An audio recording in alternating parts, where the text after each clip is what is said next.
al mínimo legal. O sea, yo he llegado a ver casos de contratos ya de 3 meses, entonces ya me asusta que próximamente vamos a ver contratos mes a mes. O sea, si la situación sigue así, con la incertidumbre económica, la calamidad económica, la incertidumbre de los precios y estas bombas que tira el gobierno de voy a anular la ley, no, pero no hago nada, pero después no, genera un caos en el mercado que hace que el propietario va a llegar un momento en que va a alquilar mes a mes, porque no va a saber qué pasa el mes que viene. Y te pregunto, Gaby, la ley de alquileres acá en San Marcos, ¿cómo estamos? La ley está vigente. La ley está vigente en todo el territorio Usted nacional. me entiende, doctor, pregunto yo. ¿Se aplica la ley de alquileres como tiene que ser justamente acá en San Marcos? No, por supuesto que no. Es, justamente esto que estamos comentando se da muchísimo. Aquí en San Marcos sabemos que San Marcos es una cosa hasta diciembre. Cosa. ya de por sí el mercado, digamos, la oferta de propiedades para alquilar es bajo en comparación de la demanda que hay, ya de por sí.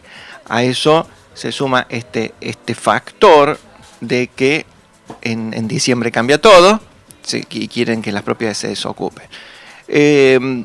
Yo entiendo que el propietario tiene derecho, si quiere alquilar su vivienda para con fines turísticos, que lo haga, pero que no combine lo peor, digamos, lo mejor de los dos sistemas para él y en perjuicio del inquilino. Si vos vas a alquilar con fines turísticos, después no alquiles por 6 meses. Permanente. Después no si vas a alquilar permanente, cumplí con la ley y alquila por 3 años.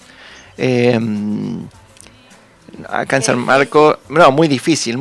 ¿Por qué? Porque el inquilino, el que está buscando para alquilar, acepta cualquier condición. ¿Por qué? Porque no hay oferta.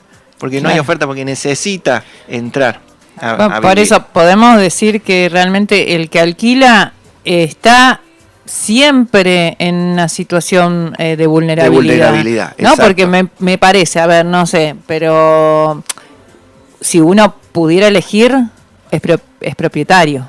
Sí, claro. Sí, eso sí. Es así, Sí. No es que... Bueno, entonces, o sea, partimos de una base de vulnerabilidad, lo cual requiere esa atención más cuidada, ¿no? Siempre que en un sector de la sociedad hay vulnerabilidad, no hay libertad para contractuar. Claro. Yo imagino, nosotros cuando hablamos de justicia imaginamos la balanza, el símbolo ese de la balanza. Los dos platillos tienen que estar iguales para que haya justicia y libertad de contratar. Si un platillo está más abajo que el otro, el Estado debe, con su manito, levantar el que está abajo y ponerlo en la misma posición que el otro. En alquileres, en derechos laborales, en defensa del consumidor, en protección del jubilado, en protección de las personas sin trabajo, en protección de las niñeces y en protección de los inquilinos. Como conclusión, yo siempre nunca me gustó la frase el sueño de la casa propia, porque el sueño es algo inalcanzable. Y siempre me hacía ruido, como no me gusta esa frase. Y pensándola, ya realmente con el tiempo, el paso de los años, muchos años, alquilando, digo, a ver si ya por una vez nos dejamos de hablar del sueño de la casa propia y empezamos a luchar por el derecho a la vivienda digna. Muchas gracias. Estudio Jurídico Gabriel Alejandro Martoglio, abogado, matrícula profesional 1-34681. Gabriel Alejandro Martoglio. Soluciones jurídicas, más de 15 años de experiencia, responsabilidad y compromiso con nuestros clientes. Atención de asuntos de derecho civil, Comercial, laboral, ambiental, administrativo de familia y penal. El derecho es el arte de lo bueno y lo justo. Podés hacer tu consulta al 351 3091 033 351 3091 033 gabrielmartoglio@gmail.com www.abog-martoglio.com. Gabriel Alejandro Martoglio, Soluciones Jurídicas.